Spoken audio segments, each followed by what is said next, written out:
रोशनपुर गांव के बीच से हाईवे के गुजरने के बाद गांव का माहौल बदलने लगा था। हाईवे के आसपास की जमीन के दाम आसमान छूने लगे थे और बड़े बड़े सेठ उस जमीन को खरीदकर वहां रेस्टोरेंट, होटल और शॉपिंग कॉम्प्लेक्स बनाना चाह रहे थे। एक दिन, ये इतनी बड़ी जमीन ऐसे ही खाली पड़ी हुई है, मुखिया जी किसकी है ये जमीन? हमारी बात करवाइए मालिक से, हम इस जमीन पर शॉपिंग कॉम्प्लेक्स बनाएंगे। जाने दीजिए सर, ये जमीन किसी काम की नहीं है, शापित है ये। फिर तो और भी अच्छी बात है ना, जो जमीन गांव के किसी काम की नहीं वो हमारे काम आ जाएगी। मुखिया के मना करने के बाद भी सेठ उसकी बात नहीं मानता और सरकारी दफ्तर से एनओसी लेने के बाद वहां पर कंस्ट्रक्शन का काम शुरू करवा देता है। बिल्डिंग के बनने का लगभग 50% काम हो चुका था।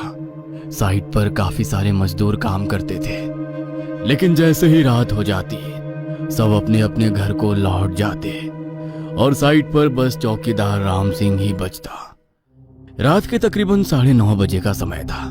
खाना खाने के बाद राम सिंह बिल्डिंग के बाहर बैठा हुआ बीड़ी पी रहा था कि अचानक उसे महसूस हुआ कि जैसे किसी ने फूंक मारकर उसकी बीड़ी को बुझा दिया हो।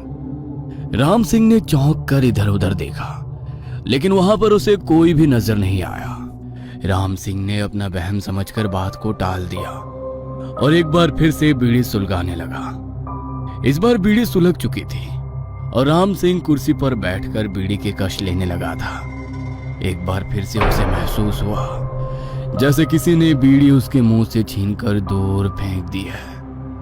इस बार राम सिंह थोड़ा घबरा गया था। उसने पसीना पोंछते हुए अपने आसपास देखा। इस बार भी उसे कोई नजर नहीं आया। राम सिंह ने अपनी सीटी निकाली और उसे बजाते हुए जमीन पर डंडा पटक कर यहां से वहां टहलने लगा। अचानक ही